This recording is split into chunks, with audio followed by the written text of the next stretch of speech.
Yeah, hi again. Welcome back to my garden. Perhaps I should say my wife Sue's garden, and to the goodness that she cultivates here. Thanks be to God.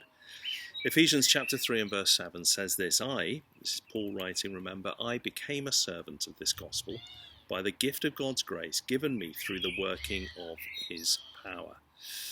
So to Paul, the most obvious way of responding to all that God has done through Christ, to this mystery that we were thinking about yesterday, that Christ has revealed, the best way of responding to that is to become a servant of the bringer of this good news, a servant of Christ, literally a slave.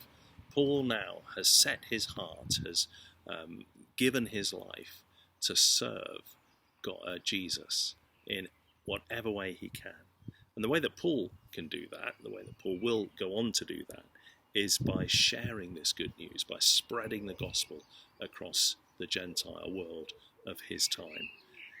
And that's, to a certain extent, to a greater or lesser extent, that's our responsibility as well. Not to keep this to ourselves, not to kind of lock it in our heart and sing our little hymns and pray our little prayers alone, but to live out the reality of all that Christ has done and to be generous in sharing this good news with others.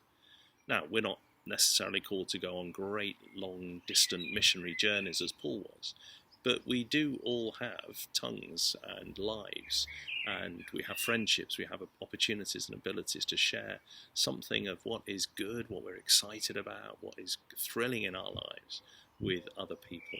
And Paul just wants to encourage us to do that, as he reminds us and himself that he is a servant of the gospel, doing exactly what I've just described, but not because of his own talents, not because of his own gifts, not because he is somehow special enough or clever enough, but this by the gift of God's grace given me through the working of his power.